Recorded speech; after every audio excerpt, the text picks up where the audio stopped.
कथेचा हा भाग समजून घेण्यासाठी मागचा भाग नक्की ऐका. तर तिच्याकडे फार वेळ नव्हता. ती तिच्या खोलीत गेली, काही वस्तू घेतल्या आणि मग डेव्हिडच्या खोलीत जाऊन त्या त्याच्या बेडवर ठेवल्या. पुन्हा स्वतःच्या खोलीत परत आली. टेबलवर ठेवलेली फाईल घेतली आणि हँडबॅगमध्ये ठेवली. तिचं सगळं सामान आधीच ट्रॉली बॅगमध्ये भरलेलं होतं. ती बॅग घेऊन ती बाहेर आली. पुन्हा एकदा तिने त्या घराकडे पाहिलं. डोळ्यांत पाणी तरळत होतं.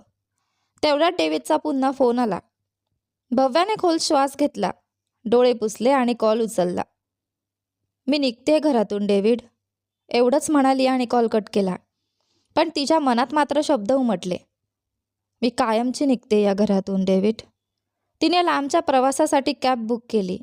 आधी कोर्टचं लोकेशन टाकलं. कोर्टात पोहोचल्यावर तिने डेव्हिडला फोन केला. तो बाहेर आला आणि तिला आत घेऊन गेला. कोर्टाच्या आवारात पाऊल ठेवताच तिच्या मनात एक विचित्र भावना दाटून आली आणि तिच्या हृदयाची धडधड पुन्हा वाढू लागली. कोर्टाच्या आवारात पाऊल ठेवताच भव्या सावंतचं हृदय जोरात धडधडू लागलं. डेव्हिड तिला आत घेऊन गेला. दोघंही जजमेंट हॉलमध्ये गेले.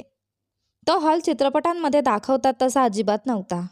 काहीतरी वेगळंच वातावरण होतं. तिथे साधारण 10 बाग होते आणि वेगवेगळ्या जोड्या इथे तिथे बसून आपल्या घटस्फोटाची वाट पाहत होत्या. भव्याच्या मनात विचार आला, इतके लोक आपलं नातं संपवू इच्छितात? मग प्रेम कुठे जातं? ती विचारांमध्ये हरवून दरवाजाजवळ उभी होती. तेवढ्यात डेव्हिडने तिचा हात धरला आणि तिला एका रिकाम्या बाकावर बसवलं. दोघंही बसले आणि सुनावणी सुरू झाली. प्रत्येक जोडप्याबरोबर त्यांचे वकील होते.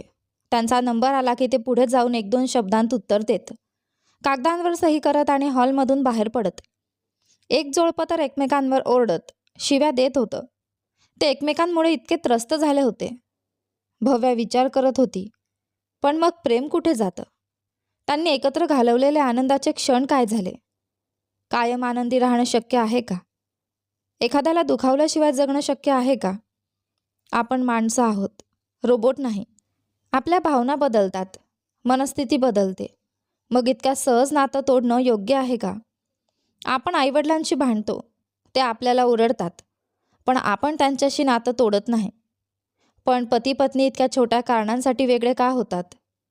खरं कारण असेल तर ठीक आहे, पण छोट्या कारणांसाठी? ते एकमेकांशी बोलून समजून घेत का नाहीत? ती या सगळ्या विचारांमध्ये हरवली होती.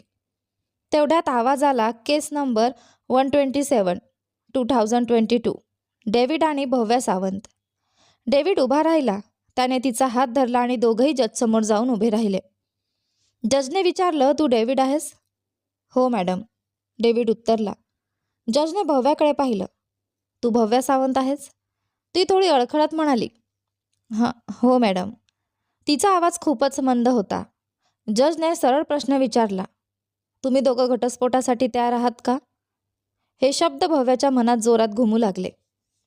"तुम्ही दोघं घटस्फोटासाठी तयार आहात का? तयार आहात का? तयार आहात?" तेच शब्द तिच्या मनात पुन्हा पुन्हा घुमू लागले. हळूहळू ते प्रतिध्वनीसारखे वाढू लागले. ती त्या आवाजाला सहन करू शकत नव्हती. तिच्या डोळ्यांसमोर सगळं धुसर व्हायला लागलं आणि ती हळूहळू भान हरवू लागली.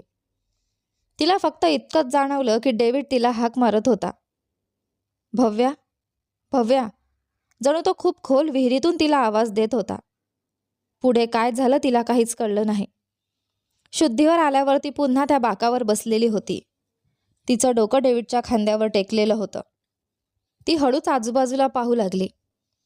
डेव्हिड चिंतेने भरलेल्या आवाजात म्हणत होता, "भव्या, तू ठीक आहेस ना? मी सांगितलं होतं ना आपण डॉक्टरकडे जाऊया. माझ्याकडून चूक झाली. मला हे सगळं थांबवायला हवं होतं आणि तुला डॉक्टरकडे न्यायला हवं होतं. मला माफ कर. आता कसं वाटतंय? आपण डॉक्टरकडे जाऊया का?"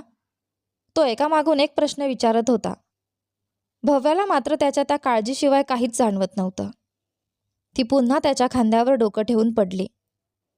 तिला त्या उबदारपणाची गरज होती. त्याच्या जवळ असण्याची गरज होती. तोच तिचं औषध होता. तेवढ्यात वकील म्हणाला, "आजचं सेशन घ्यायचं आहे का की पुढे ढकलायचं? पण पुढची तारीख मिळायला वेळ लागेल." डेव्हिडने भव्याकडे पाहिलं. भव्याने त्याच्या खांद्यावरून डोकं उचललं आणि शांतपणे म्हणाली, "मी ठीक आहे डेव्हिड." डेव्हिड म्हणाला, भव्या, माझ्यासाठी तुझ्या तब्येतीपेक्षा काहीच महत्त्वाचं नाही. पण एक गोष्ट आहे, जेव्हा तू पुढे कुणाशी लग्न करशील तेव्हा हा घटस्फोट तुझ्या आयुष्यावर परिणाम करू शकतो. म्हणूनच मी 6 महिन्यातच ही प्रक्रिया सुरू केली. पुढे लग्न? भव्याच्या मनात विचार चमकून गेला. तो असं समजतोय की मी दुसऱ्या कुणाशी लग्न करणार? तिच्या चेहऱ्यावर एक हलकंसं स्वतःवरचं दयाळू हसू उमटलं. किती विचित्र आहे. ती काहीच बोलली नाही. डेव्हिडने पुन्हा हाक मारली, भव्या. भव्याने त्याच्याकडे पाहिलं आणि ठाम आवाजात म्हणाली, चल डेव्हिड, घटस्फोट पूर्ण करूया. कोर्टाच्या साईडच्या रस्त्यावर ते दोघं उभे होते. डेव्हिड आनंदाने म्हणाला, शेवटी आपला घटस्फोट झाला भव्या. आता आपण पूर्णपणे क्रिएटिव्ह माइंड्सवर लक्ष देणार. आपल्या करिअरमध्ये खूप मोठं काहीतरी साध्य करणार. भव्या सावंत शांतपणे उभी राहून त्याचं बोलणं ऐकत होती. त्यांनी अजूनही आपल्या घटस्फोटाबद्दल घरी काहीच सांगितलं नव्हतं. भव्या त्या गोष्टीचा विचारही करत नव्हती आणि डेव्हिडलाही जणू काहीच ते आठवतच नव्हतं. कदाचित त्याला हे जाणवलंच नव्हतं की लग्न म्हणजे 2 कुटुंबांचं नातं असतं. तो अजूनही क्रिएटिव्ह माइंड्सबद्दल बोलतच होता. शेवटी भव्या म्हणाली, डेव्हिड. तिचा आवाज खूप थकलेला होता. शारीरिक आणि मानसिक दोन्ही थकवा तिला जाणवत होता. डेव्हिड म्हणाला, हो भव्या, सांग. भव्याने काही क्षण त्याच्याकडे पाहिलं. तो तिच्या उत्तराची वाट पाहत होता. तिने हळूच तिची हँडबॅग उघडली आणि एक फाईल त्याच्या हातात दिली. डेव्हिडने भुवया उंचावत ती फाईल घेतली आणि उघडली. तो एक करार होता. तो आश्चर्याने तिच्याकडे पाहू लागला.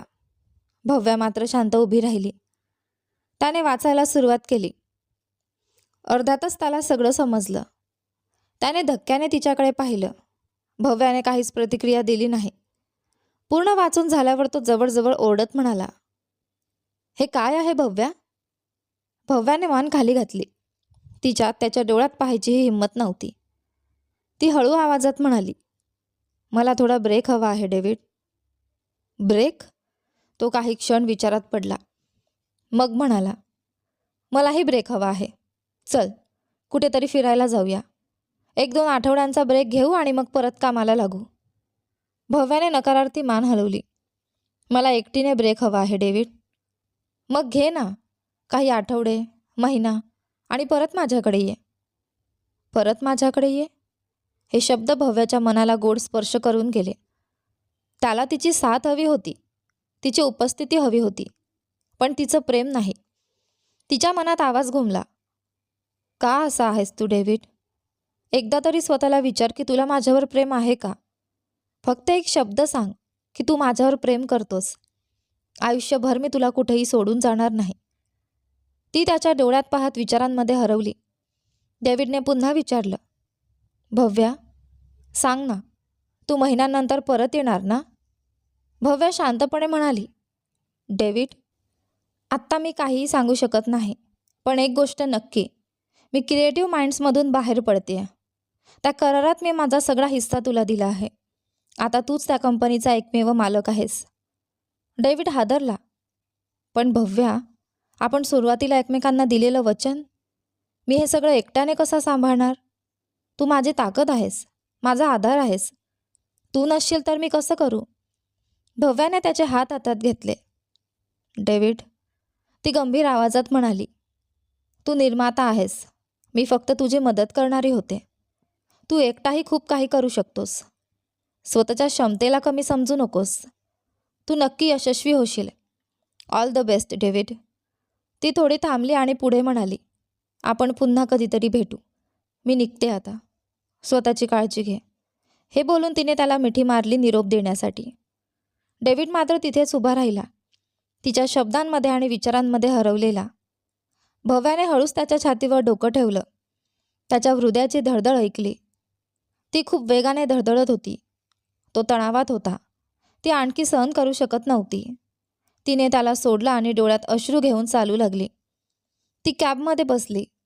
कॅब सुरू झाली आणि आरशातून तिने पाहिलं, डेव्हिड अजूनही तिथेच उभा होता, जणू काही पुतळ्यासारखा, स्वतःच्या विचारांमध्ये हरवलेला. ती रेल्वे स्टेशनकडे निघाली. तिचं रडणं थांबत नव्हतं. डेव्हिडसोबत राहून प्रेम न व्यक्त करणं जितकं वेदनादायक होतं, त्याला सोडून जाणं त्याहूनही जास्त वेदनादायक होतं. तिला वाटत होतं सगळं सोडून परत त्याच्याकडे धावून जावं, त्याला मिठी मारून ओरडावं की मी तुझ्यावर प्रेम करते डेव्हिड, मला तू हवा आहेस कायम माझ्या आयुष्यात, तूच माझं औषध आहेस, तूच माझी गरज आहेस. पण काहीतरी तिला थांबवत होतं. पिहूचे शब्द तिच्या मनात पुन्हा घुमू लागले. आतापर्यंत तुम्ही भव्या सावंतच्या बाजूने सगळं ऐकलं होतं. आता कथा होती डेव्हिडच्या नजरेतून. बघूया. डेव्हिड मनातल्या सगळ्या भावना एकवटून सांगत होता. भव्या सावंत त्याला सोडून गेल्याला आता 1 आठवडा झाला होता.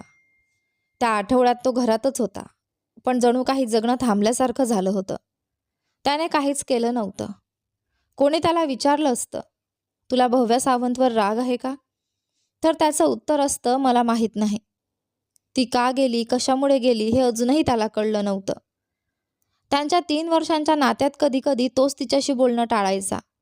पण भव्या, ती तर त्याच्याशिवाय एक क्षणही राहू शकत नव्हती. आणि आता 1 पूर्ण आठवडा झाला होता आणि ती त्याच्याशिवाय होती. पण एक गोष्ट मात्र खरी होती. भव्या सावंत अजूनही त्याच्याशी बोलत होती. आणि ती कशी बोलत होती हे त्याला हळूहळू कळत होतं. डिवॉर्सच्या दिवशी भव्या सावंत तिथून निघून गेल्यावर डेव्हिड गोंधळलेल्या मनाने घरी परतला. त्याच्या मनात एकच आशा होती की कदाचित ती घरी असेल. पण बंद दरवाजाने त्याची ती आशा मोडून टाकली. तो हळूहळू तिच्या खोलीकडे गेला. आयुष्यात पहिल्यांदाच तो त्या खोलीत पाऊल ठेवत होता. दरवाजा उघडून तो आत गेला. खोली जवळजवळ रिकामी होती. तिचं काहीच सामान बाहेर दिसत नव्हतं. त्याने कपाट उघडलं. तेही पूर्ण रिकामं होतं. सगळं काही प्लॅन करून, व्यवस्थित ठरवून ती निघून गेली होती. पण का? हा प्रश्न त्याच्या मनाला पोखरत होता.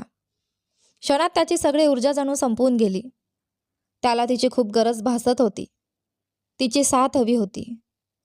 तो आपल्या खोलीत गेला आणि बेडवर काहीतरी दिसलं. त्याला आठवत नव्हतं की त्याने तिथे काही ठेवलं होतं. तो धावतच गेला आणि ते उचललं. ती एक डायरी होती. काही स्टिकी नोट्स होत्या आणि एक व्हिजिटिंग कार्ड होतं. या सगळ्यांमधून भव्या रोज त्याच्याशी बोलत होती. व्हिजिटिंग कार्ड कोणाचं होतं त्याला माहीत नव्हतं. त्याने स्टिकी नोट्स उघडल्या. त्यावर भव्याची ओळखीची हस्ताक्षरं पाहून त्याचे डोळे पाणावले.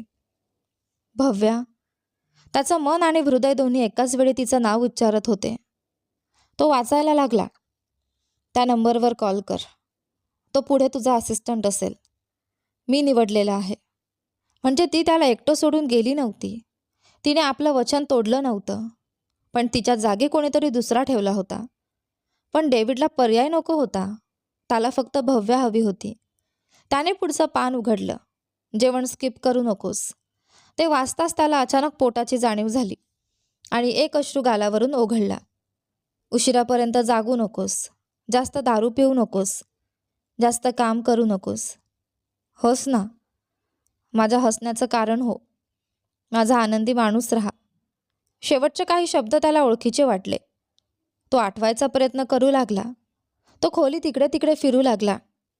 कपाट उघडलं आणि भव्याने दिलेले गिफ्ट्स शोधायला लागला. शेवटी त्याला ते शब्द सापडले. त्याच्या वाढदिवसाच्या गिफ्टमध्ये. भव्या. तो जोरात ओरडला. इतका की त्याचा आवाज खोलीत घुमला. त्याच्या डोळ्यांतून अश्रू वाहू लागले. तो रडत होता. का? त्याचं मन त्यालाच प्रश्न विचारत होतं. ती स्वतःहून त्याला सोडून गेली होती, मग तो का रडत होता? पण त्याचं हृदय फक्त एकच गोष्ट सांगत होतं. त्याला तिची गरज होती. तिच्या जवळ असायचं होतं. क्षणभर त्याच्या मनात आलं तिच्याकडे जावं, तिला परत आणावं, पण लगेचच तो थांबला. जर मी तिला त्रास दिला तर? ती स्वतःहून दूर गेली होती. कदाचित तिला तसं हवं होतं म्हणून त्याने ठरवलं, तो आपल्या भावना स्वतः सांभाळेल. किमान काही काळ तरी तिला त्रास देणार नाही. त्याच्या प्रत्येक गोष्टीसाठी त्याला भव्या सावंत हवी होती. सकाळच्या कॉफीपासून रात्रीच्या गुड नाईटपर्यंत तीच एक होती जी त्याला पूर्णपणे ओळखत होती. कदाचित त्याच्या आईवडिलांपेक्षा आणि मित्रांपेक्षाही जास्त. त्याला काय हवंय हे तो सांगण्याआधीच तिला कळायचं. तो आपल्या विचारात आणि दुःखात हरवून गेला आणि असंच 1 आठवडा निघून गेला. तो हॉलमध्ये सोफ्यावर बसून त्यांच्या गोड आठवणी आठवत होता. अचानक दरवाजाची बेल वाजली. तो धावतच दरवाजाकडे गेला. त्याच्या मनात एकच आशा होती. कदाचित भव्या परत आली असेल. भव्या. डेव्हिडने दरवाजा उघडताना तिचं नाव घेतलं. त्याला खात्री होती बाहेर तीच असेल. पण दुर्दैवाने बाहेर उभा असलेला चेहरा पूर्णपणे अनोळखी होता. तो माणूस त्याच्यासाठी अगदी नवीन होता आणि डेव्हिडचा अजिबात मूड नव्हता त्याच्याशी बोलायचा. तो शांत उभा राहिला, त्याच्या बोलण्याची वाट पाहत. गुड मॉर्निंग सर, मी हरीश. भव्या मॅमने मला तुमचा असिस्टंट म्हणून निवडलं आहे. डेव्हिडला लगेच त्या व्हिजिटिंग कार्डची आठवण झाली, जे भव्याने त्याच्यासाठी ठेवून गेली होती. त्याच्या मनात अचानक राग उसळला. ती माझ्यासाठी सगळं करू शकते, पण माझ्यासोबत राहू शकत नाही. सर, हरीशने त्याला आवाज दिला. डेव्हिड आपल्या विचारांमध्ये हरवला होता. आत्ता तुम्ही जा, मी नंतर कॉल करतो, डेव्हिड थोडक्यात म्हणाला. सॉरी सर, मी जाऊ शकत नाही. भव्या मॅमने सगळ्या प्रोजेक्टचे डेडलाईन्स सेट करून दिले आहेत. आपल्याला ते पूर्ण करावे लागतील, नाहीतर आपला इन्व्हेस्टमेंट वाया जाईल. त्यामुळे त्यांनी मला सांगितलं आहे, तुम्ही इच्छुक नसला तरीही तुम्हाला काम करायला लावायचं. भव्या, डेव्हिडला कळत नव्हतं तो कसं रिॲक्ट करावं. ती त्याला वेड लावत होती. शेवटी त्याने हरीशला आत येऊ दिलं. हरीश थेट त्याच्या वर्किंग स्पेसमध्ये गेला. जणू त्याला सगळं आधीपासून माहीत होतं. डेव्हिडने आश्चर्याने त्याच्याकडे पाहिलं. हरीश म्हणाला, सर, माझा इंटरव्ह्यू इथेच झाला होता. सिलेक्शन झाल्यावर मॅमने मला सगळं समजावलं. माझी भूमिका, फाईल्स कुठे आहेत, सगळं. डेव्हिड काही क्षण शब्दच हरवून बसला. हरीश लगेच कामाला लागला. जणू त्याला प्रत्येक गोष्ट माहीत होती. आणि डेव्हिड, तो सोफ्यावर बसून शांतपणे विचार करत राहिला. मी काय करावं आता? काम सुरू ठेवावं की भव्याला शोधायला जावं? तिच्या घरी जाऊन पाहावं? पण ती तिथे नसेल तर? जर ती तिथे असती तर काकाने मला कॉल केला असता. ती गेली कुठे? तिला कसं शोधायचं? त्याने मोबाईल उचलला आणि भव्याला कॉल केला. नेहमीसारखंच फोन स्विच ऑफ. त्याच्या सगळ्या प्रयत्नांना तोच एक उत्तर मिळत होतं. तो खूप थकला होता. त्याला कुठल्याही गोष्टीवर लक्ष केंद्रित करता येत नव्हतं. आयुष्यात कधीच तो इतका अस्वस्थ झाला नव्हता. आणि हे सगळं फक्त भव्यासाठी. अचानक त्याला जाणवलं, त्याने मनात माझी भव्या असं म्हटलं होतं. तो स्वतःच आश्चर्यचकित झाला. मी आधीही असं म्हटलं आहे का? की पहिल्यांदाच? याचा अर्थ मी तिच्यावर प्रेम करतोय का? त्याचं हृदय जोरात धडधडायला लागलं. तो त्या विचारानेच थबकून गेला. हे कसं शक्य आहे? ती माझी खूप जवळची आहे, मित्रापेक्षा जास्त जवळची. एक आरसा जो मला पूर्ण ओळखतो. पण मग मनात एक प्रश्न आला. ती इतकी जवळची आहे तर ती तुझं प्रेम का होऊ शकत नाही? त्याच्या डोक्यात वेदना सुरू झाली. तो हळूहळू आपल्या खोलीत गेला. हरीश भव्याने निवडलेला होता, म्हणजे तो चांगलाच असेल म्हणून डेव्हिडने त्याला काम करू दिलं आणि स्वतः खोलीत गेला. तो बेडवर बसला आणि भव्याने त्याच्यासाठी ठेवलेली डायरी हातात घेतली. गेल्या 10 दिवसात त्याने ती डायरी कित्येक वेळा वाचली होती, जणू रोजच, पुन्हा पुन्हा, फक्त स्वतःला असं वाटावं म्हणून की ती अजूनही त्याच्यासोबत आहे. पण तरीही काहीतरी कमी होतं आणि ते त्याला त्रास देत होतं. तिची उपस्थिती, तिचं प्रत्यक्ष असणं.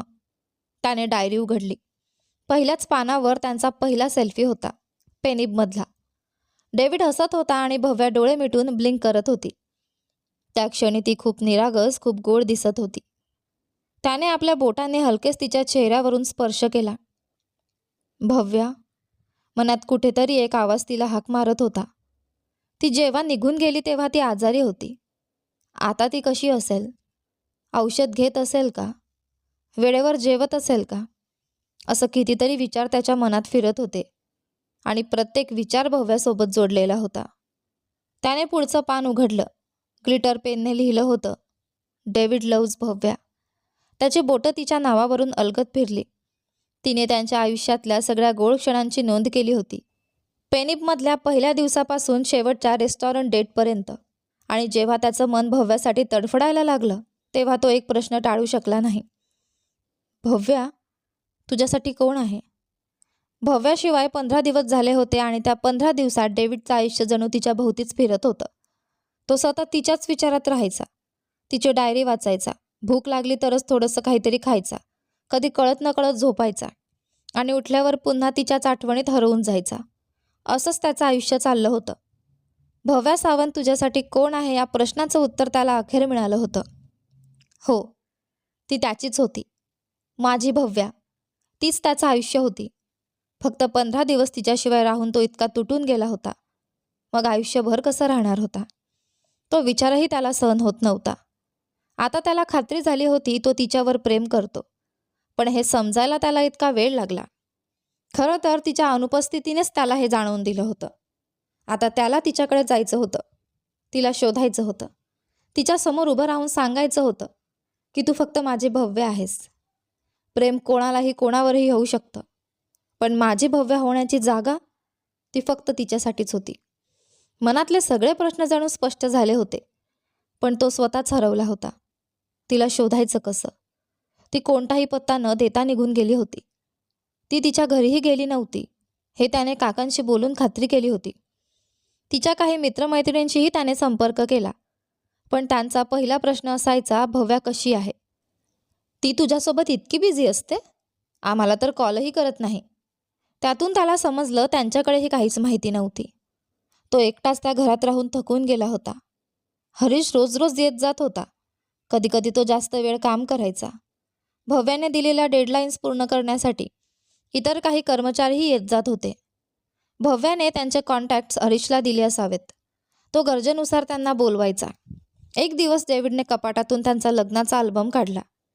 तो बेडवर बसून तो पाहू लागला. त्याला भव्याला पाहायचं होतं. अल्बममध्ये फक्त त्यांच्या दोघांचेच फोटो होते. भव्या तयार होत असतानाचे फोटो, कारमध्ये बसण्यापर्यंतचे सगळे क्षण सुंदरपणे जपलेले होते. ते फोटो पाहून त्याला आनंद झाला, पण लगेचच एक वेदना मनात उठली. हे खरंच प्रेमाचं लग्न असायला हवं होतं. हा कॉन्ट्रॅक्टचा विचार मी का केला? एका फोटोमध्ये भव्या त्याच्याकडे प्रेमाने पाहत होती आणि तो कुठेतरी दुसरीकडे पाहत होता. ते पाहून त्याच्या मनात अचानक एक प्रश्न आला. माझी भव्या, तीही माझ्यावर प्रेम करत असेल का? तो विचार आला आणि त्याच्या पोटात एक हलकासा आनंद दाटून आला. जणू फुलपाखरे उडायला लागली. जर ती खरंच माझ्यावर प्रेम करत असेल तर? त्या विचाराने त्याच्या मनात प्रेम ओसंडून व्हायला लागलं. त्याच्या चेहऱ्यावर एक हलकीशी स्मित उमटलं. माझी भव्या. तो त्या भावनेत हरवून गेला. तो मागे झोपण्यासाठी हात पसरून बेडवर पडला. त्याच्या हाताने बाजूच्या टेबलवर ठेवलेलं घड्याळ खाली पडलं. तो हलकासा डोकं हलवत खाली वाकला. ते उचलायला. घड्याळ उचलताना त्याची नजर अचानक बेडखाली काहीतरी पडलेलं दिसलं. हे काय आहे? तो जमिनीवर झोपला आणि हात आत घालून ते बाहेर काढला आणि ते पाहताच त्याचे डोळे विस्पारले. तो स्तब्ध झाला. हे हे खरं आहे का? की मी स्वप्न बघतोय? त्याचं हृदय जोरात धडधडायला लागलं. श्वास घ्यायलाही त्रास होऊ लागला. डोळ्यांतून अश्रू वाहू लागले. तो किती वेळ तसाच बसून रडत होता. त्यालाही कळलं नाही. ते भव्याची साडी होती. तीच साडी जी तिने त्या पार्टीच्या रात्री घातली होती. तो थरथरला. म्हणजे ते स्वप्न नव्हतं, ते खरं होतं. त्याला आठवलं त्या दिवशी त्याने भव्यास सांगायचं ठरवलं होतं की त्याला एक विचित्र स्वप्न पडलं होतं, पण त्याचं बोलणं मध्येच थांबलं होतं. आता सगळं स्पष्ट झालं होतं. माझं शरीर आधीच तिच्यावर प्रेम करत होतं. मनाला ते समजायला वेळ लागला. तीही माझ्यावर प्रेम करते, नाहीतर तिने मला कधीच जवळ येऊ दिलं नसतं.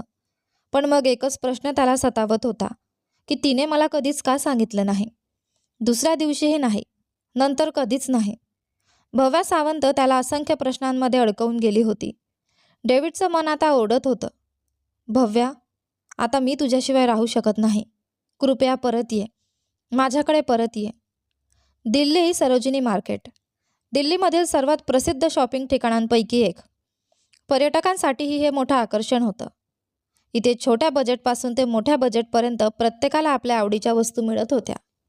खाण्यापिण्याच्या वस्तू, गिफ्ट्स, घर सजावटीच्या वस्तू, असंख्य कपडे, चाट आणि अजून कितीतरी गोष्टी. एकदा इथे आलं की पूर्ण दिवस कसा जातो कळतही नाही. सगळीकडे फक्त गर्दीच गर्दी, शॉपिंग आणि सतत शॉपिंग. काही दुकानं फिक्स प्राईसची, काही ठिकाणी थोडंफार निगोशिएशन आणि काही ठिकाणी तर पूर्णपणे बार्गेनिंगचं राज्य. आज रविवार होता. वेळ सकाळी 11:35. भैया, एक प्लेट मसाला पुरी. ओळखीचा आवाज. ती होती भव्या सावंत. ती इथे आली होती स्वतःला थोडं हलकं वाटावं म्हणून लोकांच्या गर्दीत हरवायला. तिने आपल्या आवडीची मसाला पुरी ऑर्डर केली आणि दुकानासमोरच्या बाकावर जाऊन बसली. तिचे डोळे आजूबाजूच्या लोकांकडे फिरत होते. कोणी दुकानातून दुकानात फिरत होतं, कोणी खरेदी करत होतं. कानात वेगवेगळे आवाज येत होते. एखाद्या बाळाचं रडणं, गाड्यांचा आवाज, दुकानातील घंटांचा नाद, शेजारच्या भेळपुरीवाल्याचा कागद वळण्याचा आवाज आणि अजून कितीतरी अस्पष्ट आवाज. पण हे सगळं पाहत ऐकत असूनही तिचं मन आणि हृदय मात्र डेव्हिडकडेच होतं. ती त्याला सोडून इथे येऊन 1 महिना झाला होता. तो माझ्या लहान मुलासारखा आहे. माझ्याशिवाय तो काय करत असेल, हा विचार तिच्या मनाला सतावत होता. या 1 महिन्यात तिने हरीशला 2दा फोन केला होता. त्यातून तिला कळलं की डेव्हिड कामात लक्ष देत नव्हता. तो बहुतेक वेळा घरात छताकडे बघत बसायचा किंवा आपल्या खोलीतच राहायचा. हे ऐकून तिचं मन तुटलं होतं. क्षणभर तिला वाटलं सगळं सोडून परत जावं त्याच्याकडे, त्याची माफी मागावी आणि पुन्हा त्याच्यासोबत राहावं. पण तेवढ्यात तिला पिहूचं बोलणं आठवलं आणि तिने स्वतःला थांबवलं. तिच्या शेवटच्या भेटीत पिहूने तिला सांगितलं होतं की तू डेव्हिडची काळजी करतेस आणि मी तुझी, म्हणून मी सांगते ते कर. भव्या सावंतने विचारलं होतं, मला काय करायचं आहे पिहू? पिहू म्हणाली होती, डिसॅपियर थिअरी. डिसॅपियर थिअरी? भव्याचा आवाज प्रश्नांनी भरलेला होता. हो, डेव्हिडच्या आयुष्यातून काही काळासाठी पूर्णपणे गायब हो. भव्या स्तब्ध झाली होती. काय म्हणतेस तू?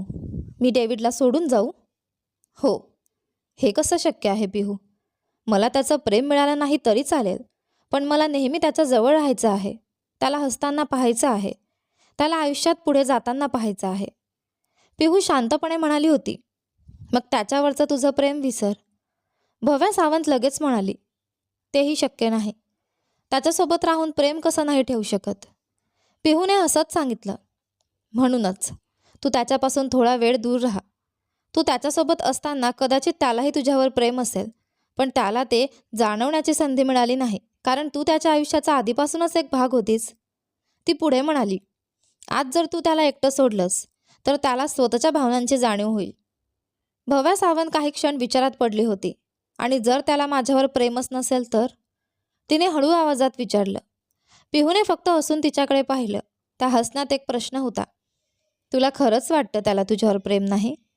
भव्या सावंत शांत झाली होती. पिहू म्हणाली, मग ही वेळ आहे सत्य स्वीकारण्याची आणि पुढे जाण्याची. दोन्ही परिस्थितीत तुला उत्तर मिळेल, हो किंवा नाही. आणि मग ना गोंधळ ना भावनिक त्रास. भव्या सावंताने हळू आवाजात म्हटलं, सगळं बरोबर आहे, पण मी त्याच्याशिवाय कसं राहू? पिहूने स्पष्ट सांगितलं, प्रॅक्टिकल हो. आयुष्यात यशस्वी व्हायचं असेल तर 1-2 महिने स्वतःला थोडं दूर ठेवणं काही चुकीचं नाही. मी कुठे जाऊ? कुठेतरी नवीन ठिकाणी जा. नवीन लोकांना भेट. नवीन खाणं, नवीन संस्कृती अनुभव. तुझ्या आतल्या वेदनांना थोडं शांत होऊ दे. आणि कुणालाही सांगू नकोस तू कुठे आहेस. डेव्हिडला तुला शोधू दे. भव्या सावंत गोंधळली होती. मला काहीच कळत नाही कुठे जावं. थोडा विचार करून पिहू म्हणाली, दिल्लीला जा. माझी एक मैत्रीण आहे तिथे. ती तुझ्या राहण्याची आणि तात्पुरत्या नोकरीची सोय करेल. एक लोकल सिम घे आणि तुझं जुनं सिम बंद ठेव. भव्याने एक दिवस सगळ्या गोष्टींचा विचार केला आणि शेवटी निर्णय घेतला. तिने सगळी तयारी केली. हरीशची मुलाखत घेऊन त्याला डेव्हिडच्या कामासाठी नेमलं. सगळ्या प्रोजेक्ट्सची माहिती त्याला दिली आणि डेव्हिडसाठी डायरी लिहून ठेवली. डिवोर्सच्या दिवशी सगळं पूर्ण झाल्यावर ती दिल्लीला आली आणि आता तिला इथे येऊन 1 महिना झाला होता. ती आपल्या विचारांत हरवून गेली होती. हातात मसाला पुरी होती. ती कधी आली, तिने कधी घेतली, तिला काहीच आठवत नव्हतं. अचानक तिला जाणवलं कोणीतरी तिच्या अगदी जवळ येऊन बसलं होतं. त्याचा खांदा तिच्या खांद्याला स्पर्श करून गेला. ती लगेच उठली आणि मागे वळून पाहिलं. तिचे डोळे विस्पारले. हृदयाची धडधड थांबली. डोळ्यात अश्रू दाटून आले. डेव्हिड? डेव्हिड? भव्या सावंतच्या मनात त्याचं नाव सतत घुमत होतं आणि तो तिच्यासमोर उभा आहे यावर तिचा विश्वासच बसत नव्हता. डेव्हिड काहीच बोलला नाही. तो फक्त तिच्या डोळ्यात खोलवर पाहत होता. ती त्याची नजर सहन करू शकत नव्हती. तिने आपलं डोकं खाली केलं. गिल्टने तिचं मन भरून गेलं होतं. तिला त्याच्यासमोर उभं राहणंही कठीण होतं. डेव्हिड शांतपणे म्हणाला, तू उभी राहू शकतेस, पण आधी ती मसाला पुरी दे मला. त्याने तिच्या हातातून प्लेट घेतली. भव्या हलकसं हसली आणि त्याच्या शेजारी बसली. तो खात होता आणि ती फक्त त्याच्याकडे पाहत होती. तो खाऊन झाला तेव्हा म्हणाला, तू मला सांगायला हवं होतंस भव्या. भव्या सावंत गोंधळली. तो काय म्हणतोय? तो तिच्या प्रेमाबद्दल बोलतोय का? की ती दिल्लीला आली त्याबद्दल? की हरीशबद्दल? तिला काहीच कळेना. डेव्हिड? ती शब्द शोधत होती, पण तिच्याकडे उत्तर नव्हतं. डेव्हिडने तिची अवस्था ओळखली. त्याने तिचे हात हातात घेतले. तिच्या डोळ्यात पाहत तो म्हणाला, मी तुझ्यावर प्रेम करतो भव्या. माझी हो. त्या एका वाक्यात भव्या सावंतचं हृदय जणू थांबलं. तिच्या डोळ्यांतून आनंदाचे अश्रू वाहू लागले. तो आनंद इतका मोठा होता की तिला तो सांभाळणं कठीण होतं. डेव्हिड, तिने त्याचे हात घट्ट पकडले, जणू आधार शोधत होती. आजूबाजूला लोक होते. त्यांचं लक्ष वेधलं जाईल म्हणून डेव्हिडने तिला हलकेच तिथून दूर नेलं. 2 दुकानांच्या मधल्या एका छोट्या जागेत जिथे कोणी नव्हतं तो तिला तिथे घेऊन गेला. भव्या सावंत रडतच होती. David, David. तिच्याकडे शब्द नव्हते. डेव्हिडने तिला मिठीत घेतलं, तिला शांत करण्यासाठी. ती त्याच्या छातीत डोकं ठेवून उभी राहिली. त्याच्या हृदयाची धडधड तिच्या आयुष्याचा आधार. मी माझ्या डेव्हिडसोबत आहे. माझा डेव्हिड मला प्रेम करतो. मी त्याची भव्य आहे. हे सगळे विचार तिच्या मनात स्वर्गासारखा आनंद निर्माण करत होते. तिने त्याला घट्ट मिठी मारली, जणू तो पुन्हा दूर जाईल या भीतीने. डेव्हिडने हलकेच तिचा चेहरा वर केला. दोघांचे डोळे एकमेकांत हरवले. दोघांच्या डोळ्यात अश्रू होते, पण ते दुःखाचे नव्हते, ते आनंदाचे होते. डेव्हिड म्हणाला, मी तुझ्यावर खूप प्रेम करतो भव्या. तू माझी भव्य आहेस. मनापासून प्रेम करतो तुझ्यावर. आणि त्याने तिच्या कपाळावर हलकं चुंबन दिलं. हे त्याचं पहिलं चुंबन होतं, प्रेमातून दिलेलं. भव्या सावंताने डोळे मिटले, त्या प्रेमाची खोली अनुभवत. किती वेळ ते तिथे तसेच उभे होते. त्यांनाही कळलं नाही, ना कोणता आवाज, ना कोणती व्यत्यय. फक्त आनंद, आनंद आणि आनंद. डेव्हिड म्हणाला, चल भव्या. तिने मान हलवली. तिला काहीच विचारायचं नव्हतं. ती अजूनही त्या क्षणातच हरवली होती. डेव्हिड तिला थेट एअरपोर्टवर घेऊन गेला. पिहूची मैत्रीण तिच्या सामानासह तिथे उभी होती. हे सगळं कसं घडलं तिला कळलंच नाही. पण तिला काही विचारायची इच्छा नव्हती. ती अजूनही त्या प्रेमाच्या क्षणातच होती. तिने तिचे आभार मानले आणि डेव्हिडसोबत निघाली. 2.5 तासांच्या फ्लाईटमध्ये भव्या सावंतने डोकं डेव्हिडच्या खांद्यावरून हटवलंच नाही. ती सतत त्याच्या जवळ असल्याची जाणीव अनुभवत होती. तिला तो प्रवास संपवायलाच नको होता. तिला आयुष्यभर त्याच्या मिठीत राहायचं होतं. रात्री ते चेन्नईला पोहोचले. डेव्हिड तिला एका रेस्टॉरंटमध्ये घेऊन गेला. तिथे त्यांनी जेवण केलं.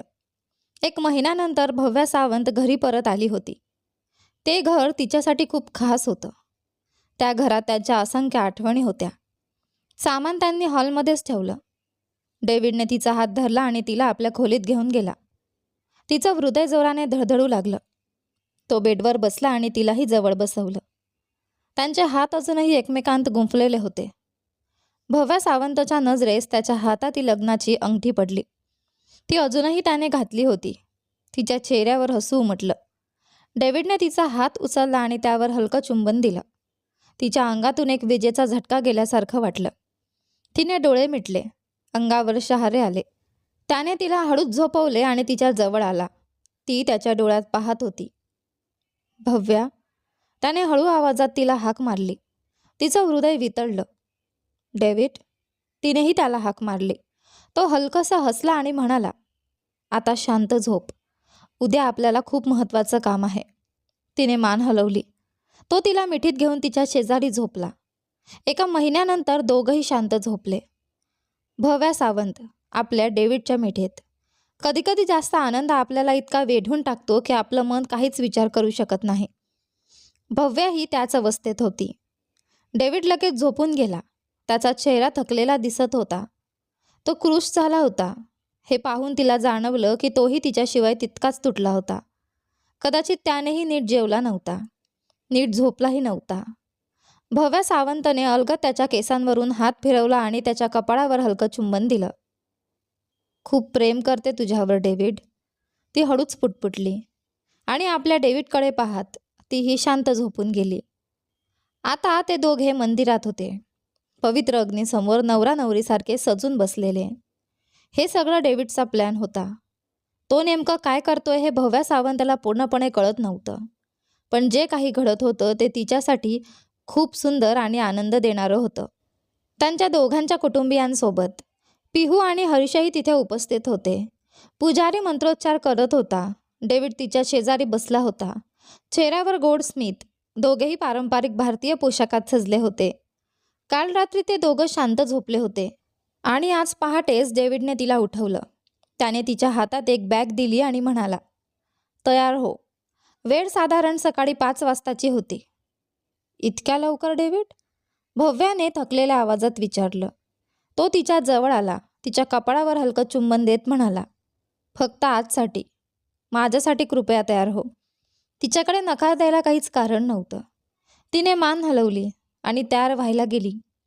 बॅग उघडल्यावर तिला साडी आणि दागिने दिसले. ती थोडी गोंधळली, पण तिला अजूनही कल्पना नव्हती की डेव्हिड त्यांच्या लग्नाची तयारी करत होता. दोघं तयार होऊन मंदिरात आले आणि तिथे आल्यावर तिला समजलं ते हिंदू पद्धतीने पुन्हा लग्न करणार होते. आता ते दोघं अग्नीसमोर बसले होते. मंत्र संपल्यानंतर पुजाऱ्याने मंगळसूत्र डेव्हिडच्या हातात दिलं. भव्या सावंत लाजली आणि त्याने ते तिच्या गळ्यात घालण्याची वाट पाहू लागली. पण डेव्हिडने 1 मिनिट म्हणत बाजूला ठेवलेलं काहीतरी उचललं. हे काय आहे? ती मनात विचार करू लागली. त्याने त्यांच्या कॉन्ट्रॅक्ट मॅरेजचे कागद तिच्या हातात दिले. ती आश्चर्याने त्याच्याकडे पाहत राहिली. कुटुंबीय आणि हरीश सगळेच गोंधळले होते. फक्त पिहूच्या चेहऱ्यावर हसू होतं. डेव्हिड? भव्या सावंत बोलण्याचा प्रयत्न करत होती, पण शब्द अडखळत होते. डेव्हिडने तिचा हात धरला आणि त्या कागदांना अग्नीमध्ये टाकायला लावलं. तिच्या डोळ्यात अश्रू दाटून आले. त्याने तिचे अश्रू पुसले आणि तिच्या कपाळावर हलकं चुंबन दिलं. यानंतर त्याने तो बॉन्ड काढला जो भव्या सावंतने दिला होता. क्रिएटिव्ह माइंड्स मध्ये आपला हिस्सा नको म्हणून. तोही कागद त्याने अग्नीमध्ये टाकायला लावला. भव्या सावंत त्याच्याकडून पाहून हसली आणि मग डेव्हिडने मंगळसूत्र तिच्या गळ्यात घातलं. दोघांच्या चेहऱ्यावर आनंद झळकत होता, डोळ्यांत प्रेम, आणि अशा प्रकारे ते दोघं आयुष्यभराच्या नात्यात बांधले गेले. खऱ्या अर्थाने, प्रेमाने. दोघांनी आपल्या आईवडिलांचे आशीर्वाद घेतले. त्यांना अजूनही पूर्ण गोष्ट समजली नव्हती, कारण हे सगळं डेव्हिड आणि भव्या सावंतमध्ये गुपित होतं. पण ते आनंदी होते, कारण त्यांची मुलं आनंदी होती. भव्या सावंतने हरीशचे आभार मानले, त्याने केलेल्या मदतीसाठी, आणि त्याला काम सुरू ठेवायला सांगितलं. हरीश आनंदाने तयार झाला. भव्या सावंत धावत पिहूकडे गेली. तिला घट्ट मिठी मारली. खूप खूप धन्यवाद पिहू. तू माझ्यासाठी खूप मोठं केलं आहेस. तू माझं आयुष्य वाचवलंस. तेवढ्यात मागून डेव्हिडचा आवाज आला. फक्त तुझंच नाही भव्या, तिने आपल्या दोघांचं आयुष्य वाचवलं आहे. पिहू त्यांच्याकडे पाहून हसली. भव्या सावंत आणि डेव्हिड दोघेही थोडे गोंधळले. काय म्हणतोयस तू डेव्हिड? तो हसत म्हणाला. तू दिल्लीमध्ये आहेस हे मला पिहूनेच सांगितलं. भव्या सावंत आश्चर्याने पिहूकडे पाहत राहिली. डेव्हिड तिला सगळं सांगू लागला. तू मला सोडून गेल्यावर जवळजवळ 1 महिना झाला होता. मी काकांशी, आपल्या मित्रांशी बोललो. सगळ्यांना वाटत होतं तू माझ्यासोबत आहेस. मला कुठेच काही क्लू मिळत नव्हता. मी तुझ्यावरचं प्रेम ओळखलं होतं, पण तुला शोधायचा मार्ग नव्हता. मी पूर्ण गोंधळलो होतो आणि एक दिवस आपल्या घराची बेल वाजली. भव्या सावंत त्याच्याकडे लक्षपूर्वक पाहत होती. मी दरवाजा उघडला. मला वाटलं हरीश असेल, पण दरवाजाबाहेर एक अनोळखी मुलगी उभी होती. ती हसली. मी विचारलं, तुम्हाला कोण हवं आहे? ती म्हणाली, हे डेव्हिडचं घर आहे ना? मी म्हणालो, हो, मीच डेव्हिड.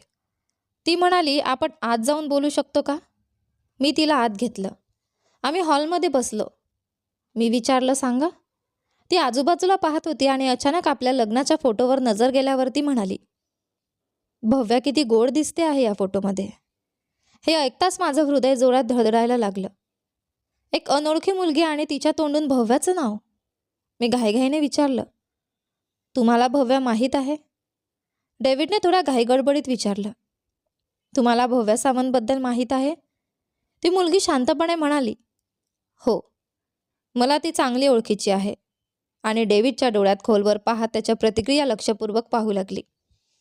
डेव्हिड काही क्षण विचारात पडला. ती कोण असेल हे आठवायचा प्रयत्न करू लागला, पण त्याला काहीच आठवलं नाही. तो पुन्हा विचारतो, तुमचं नाव? ती हलकसं हसली. मी पिहू. पिहू? भव्याने कधी तुमचं नाव सांगितलं असं मला आठवत नाही. डेव्हिड म्हणाला. पिहू शांतपणे उत्तरली, मला माहिती आहे. तिनं कधी सांगितलं नसतं. डेव्हिडच्या मनात प्रश्न वाढत होते. तो विचारू लागला, तुम्हाला ती कशी माहीत आहे? पिहू थेट मुद्द्यावर आली. ते सांगण्याआधी भव्या कुठे आहे? डेव्हिड थोडा थबकला. सत्य सांगावं की काहीतरी लपवावं?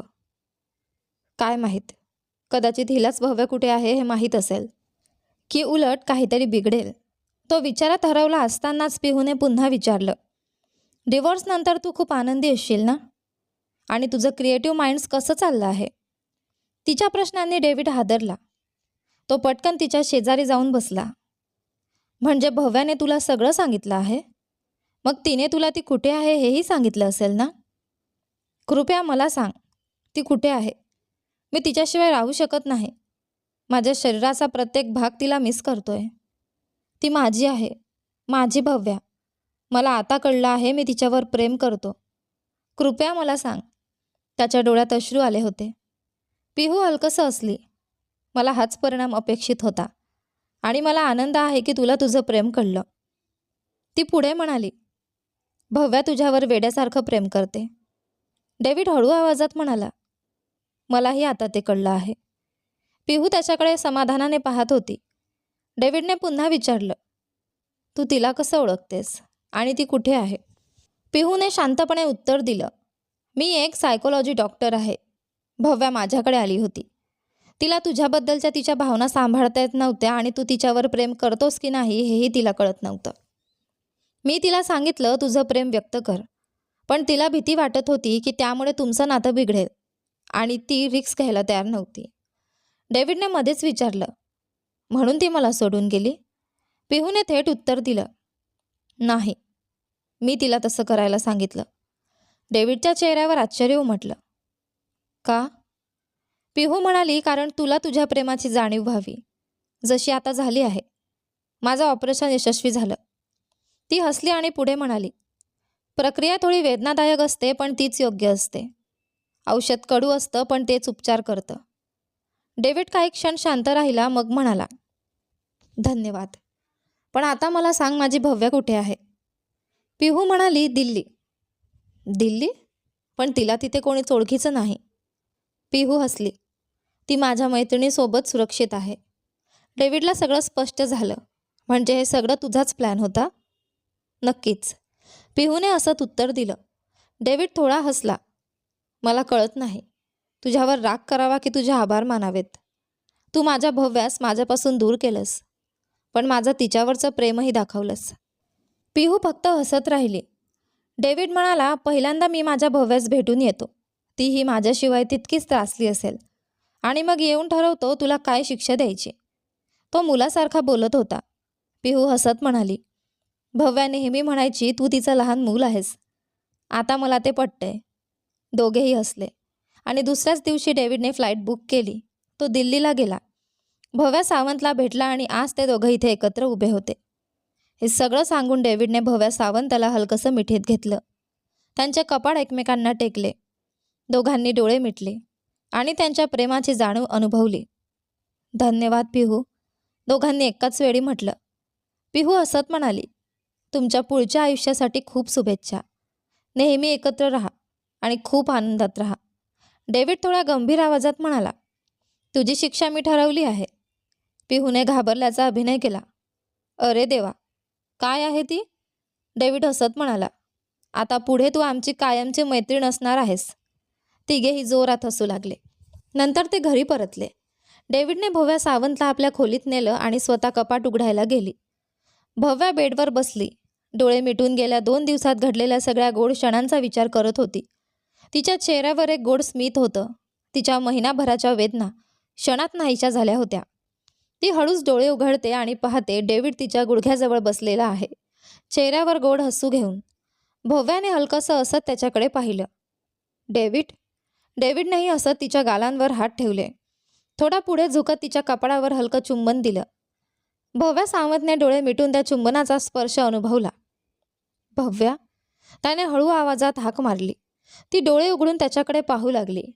डेव्हिडने तिच्यासमोर एक साडी धरली. तीच साडी जी तिने त्या पार्टीच्या रात्री घातली होती. भव्या सावंत आश्चर्याने त्याच्याकडे पाहत राहिली. डेव्हिड? ती काहीतरी सांगण्याचा प्रयत्न करत होती, पण डेव्हिडने हलकं बोट तिच्या ओठांवर ठेवलं.